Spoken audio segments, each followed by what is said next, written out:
আসসালামু আলাইকুম। কেমন আছেন আপনারা? আশা করি সবাই ভালোই আছেন। আলহামদুলিল্লাহ আমরাও ভালো আছি। এখন সকাল 10:30 বাজছে। ছেলে দুটোকে 10টার খাবারটা দিয়ে দিয়েছি, মানে 10:30টায় 10টার খাবারই বলি। আর এইদিকে আমি রান্নার সব জোগাড় করে রেখে গিয়েছি। মাছটা নুন হলুদ মাখিয়ে রেখে গিয়েছি, আজকে মাছই করব। আর ওই প্রেসারে একটু ডাল সেদ্ধ করে নিয়েছি, মানে টুকটাক যেটুকু এগোয় সেটুকু আগিয়ে নিয়েছি, তারপরে বাকিগুলো সারবো। দেখেন রান্নাও হয়ে গেল। পেঁয়াজ কেটে টমেটো দিয়ে মাছটা একটু চচ্চড়ি পাড়া করে দিলাম। কেমন হয়েছে দেখেন।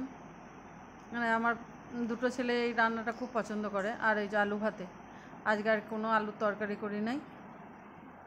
আর একটু ডাল, ছেলে দুটোই ডাল খায়, আমি ডাল খাই না। আর আমি তো সে রাত্রে খাবো, আমার এই মাছ চচ্চড়ি থাকবে। আর রাত্রে আবার আলাদা তরকারি করতে হবে। আলু ভাতে তো রাত্রে খাওয়া যায় না, দুপুরটা খায়, রাতে তখন আলু ভাজা কি অন্য কিছু যা হোক করে দিই। দু ছেলে চান করাও হয়ে গিয়েছে, দেখেন দুজনায় বসে আছে। একবার বাজারে যাব, ফল টল কিছু নেই। কাল থেকে প্রচণ্ড বৃষ্টি হচ্ছে, মানে খুব বৃষ্টি হয় নাই, কিন্তু তবুও সেই ঝড়ো হাওয়া বইছে, বৃষ্টিও হালকা হচ্ছে। তো ওই জন্য কাল সন্ধ্যেবেলায় বের হতে পারি নাই। ফল টল না আনলে আজকে ইফতারি কিছু করতেও পারবো না। আর ওরা দু ছেলেতেই আমার তরমুজটা খেতে খুব পছন্দ করে, মানে তরমুজ একদিন না থাকলেই হচ্ছে। মানে 1 মাস রোজাতে তরমুজটা চাই। আর দেখেন কলা খেতে চাইছে না, আপেল আনছি সেও খেতে চাইছে না, কিন্তু তরমুজটা খাবে। দেখ বললে যে মা কলা নেবো না, বললেন তা কলা নিলেন। দেখেন বাজার করে চলেও এলাম।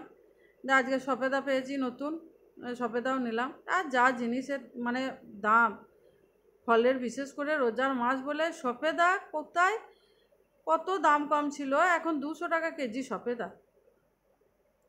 4টে সফেদা নিলাম, পাকা পাকাই ছিল, বেশিরভাগই কাঁচা ছিল। আমি বেছে বেছে এই 4টেই পাকা পেলাম। 350 ওজন হলো, 70 টাকা নিলে। না মানুষ খাবে কি, এত ফলের দাম বাড়িয়ে দিয়েছে। তাই যে সেদিনে ওই জন্মদিনে, ওই ছোটো ছেলের জন্মদিনে ওই দইটা কেনা হয় নাই, মানে আমার খেয়ালও ছিল না। দিয়ে বলছে মা দই খেয়ালাম না। ঠিক আছে চ দই কিনে দেবো, কারণ আমার বাড়িতে বসাতে আমি এখন ঝামেলা ওইসব পারবো না। ওকে একটা দই কিনে দিলাম। দাদা মটরটা চালিয়ে দিয়েছি, রান্নার জলটা নিয়ে নেবো কালকের জন্যে। আর একটা আঁকি ফুল হয়ে যাবে, তারপর আমি চান করতে যাব। ভাতও ঠেকা দিয়ে দিয়েছি। দেখেন ভাতটা মানে আমি একবারে রাত পর্যন্তই করে নিলাম, অনেক বেলাতে চাপাই তো। রাত্রে তো সে আমি এতটুকু খাবো, আবার সেই একটু একটু করে কতবার রান্না করব। ওই জন্য ভাতটা একবারে রাত পর্যন্তই করে নিই। আর ভোর রাতে তো ভাত খাই না, এই সন্ধ্যা রাতটায়।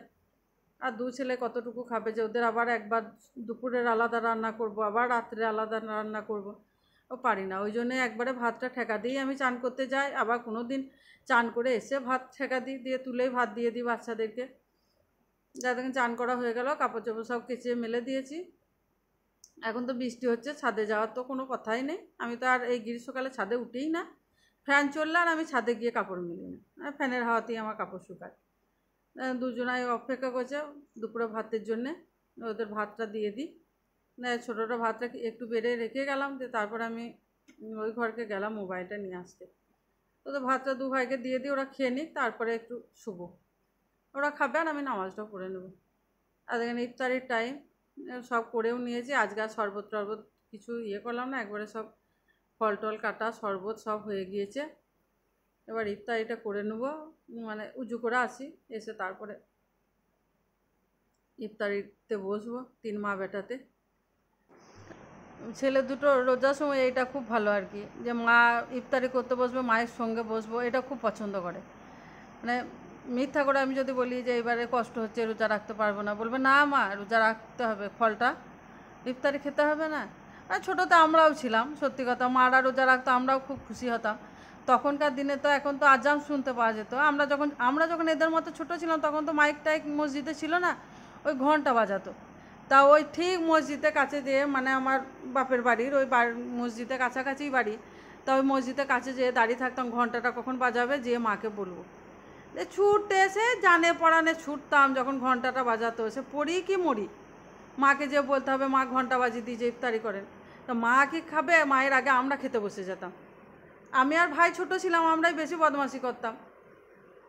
তা সেই হয়েছে, আমার ছেলেরাও সে তাই, মানে সব ছোট ছেলেরাই যখন ওই বয়স থাকে, রোজার দিনে ইফতারিটা খুব পছন্দ। ফল টল খাওয়া খাওয়া দেখেন সব ইফতারি হয়ে গেল, মগরবে নামাজও হয়ে গেল। এই 3 মা বেটাতে আবার চা নিয়ে বসেছি, চাটা খেয়ে নেবো, তারপরে একটু আরাম করব, তারপরে আইসার নামাজ, রান্না আছে কিছু, সবই হয়ে গেল। সব থেকে মেন কথা আমার যা হলো, দেখেন দুধের হাঁড়িটি আমার পুড়ে ছাই হয়ে গেল।